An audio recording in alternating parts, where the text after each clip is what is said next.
रियावा रियावा के दियावा बूत गइल रे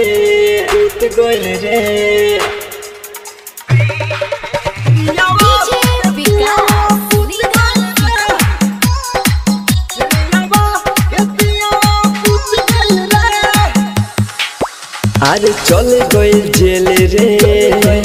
ओकर खत्म भइल खेल रे चले गइल जेल रे खत्म भइल खेल रे माथा पर छपतिया करुआ तेल रे सब धाधाइल ओकर छूट गइल रे रियावा के दियावा बूत गइल रे रियावा के दियावा बूत गइल रे अरे चले गइल जेल रे खत्म भइल खेल रे माथा पर छपतिया करुआ तेल रे सब धाधाइल कर छूट गइल रे रियावा के दियावा बूत गइल रे रियावा के दियावा बूत गइल रे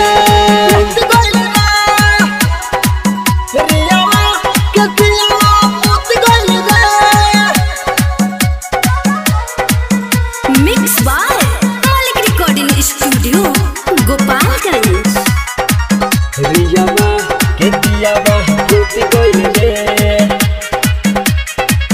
रियावा के दियावा बूत गइल रे सुशांत सिंह से कैलाश गद्दारी एही से मिलल बा सजा एकरा भारी एही से मिलल बा सजा एकरा भारी एही से मिलल बा सजा एकरा भारी सुशांत सिंह से कैलाश गद्दारी एही से मिलल बा सजा एकरा भारी एही से मिलल बा सजा एकरा भारी सोचल सपनावा टूट गइल रे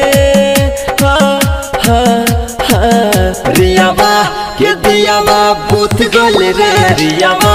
के दियावा बूत गइल रे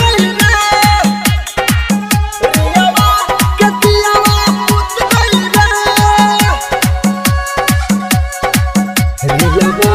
के दियावा बूत गइल रे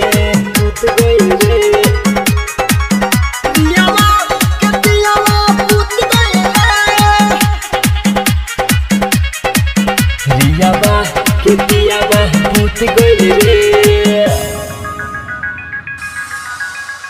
राइटर सुबोध बिहारी खुश भइले एही से मुन्ना मतलबी गीत गइले एही से मुन्ना मतलबी गीत गइले एही से मुन्ना मतलबी गीत गइले सोहराब सुबोध बिहारी खुश भइले एही से मुन्ना मतलबी गीत गइले एही से मुन्ना मतलबी गीत गइले कहे सिकंदर दिल टूट गइल रे रियावा के दियावा बूत गइल रे रियावा के